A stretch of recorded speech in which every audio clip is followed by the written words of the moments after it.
हम चले या ना चले, देश चल पड़ा है। पीएम मोदी ने 2013 में ये बात कही थी और यहीं से देश की राजनीति की दिशा और दशा बदलने की शुरुआत हुई, और एक ऐसी शुरुआत जिसने देश की तस्वीर और तकदीर बदल दी।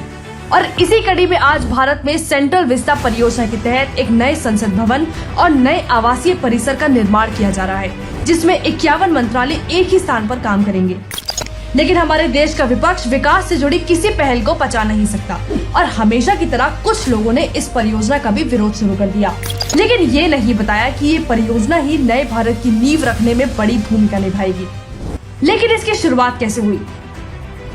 जब भारत की आबादी महज 54 करोड़ थी, तब देश में 545 सांसद थे। लेकिन आज देश की 135 करोड़ आबादी का प्रतिनिधित्व करने के लिए इस संख्या को 888 सांसदों तक बढ़ाया जाएगा। उनके बैठने की जरूरत को पूरा करने के लिए और आगे चलकर किसी भी जरूरत को पूरा करने के लिए ये कदम जरूरी था। भारत को नई पहचान। कहने को भारत 1947 में ही अंग्रेजों की गुलामी से आजाद हो गया था, लेकिन उसकी छाप कहीं ना कहीं आज भी जिंदा थी, जिसे खत्म करने का बीड़ा पीएम मोदी ने उठाया। जिस सड़क पर प्रधानमंत्री आवास स्थित है, उसका नाम भी बदलकर रेस कोर्स रोड से लोक कल्याण मार्ग किया गया। ठीक इसी तरह अब जिस किंग्सवे को किंग्स जॉर्ज के जमाने से राजपथ कहा जाता था, उसे अब कर्तव्य पथ कहा जाएगा, क्योंकि मोदी सरकार का मूल मंत्र ही है कि नेता राज करने के लिए नहीं, देश की सेवा करने के लिए होता है। वित्तीय लाभ। सेंट्रल विस्टा परियोजना पर होने वाले खर्च को लेकर विपक्ष हमेशा मोदी सरकार पर हमलावर रहता है, जबकि इस परियोजना का कुल खर्च 1300 करोड़ रुपए है। जो रोजगार को लेकर सेंट्रल विस्टा पर सवाल उठा रहे हैं, वो आपको ये नहीं बताएंगे कि ये प्रोजेक्ट 10,000 लोगों को रोजगार दे रहा है।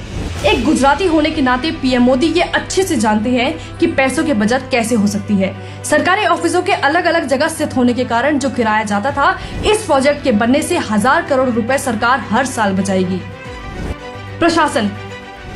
पुरानी संसद भवन को बने लगभग 100 साल हो चुके हैं। ऐसे में इमारतें कमजोर होना जग जाहिर है। जगह की कमी और सुरक्षा को ध्यान में रखकर इसे नई तरीके से बनाने का फैसला लिया गया था।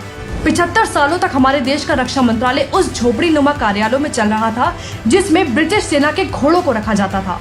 लेकिन अब इन कर्मचारियों को सेंट्रल विस्टा में बनाए जाने वाले रक्षा भवन में रखा जाएगा।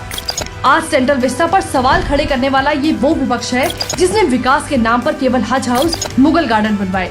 आखिर किस मुंह से ये लोग उस प्रोजेक्ट पर सवाल उठा रहे हैं जो हर तरह से देश के हित में है?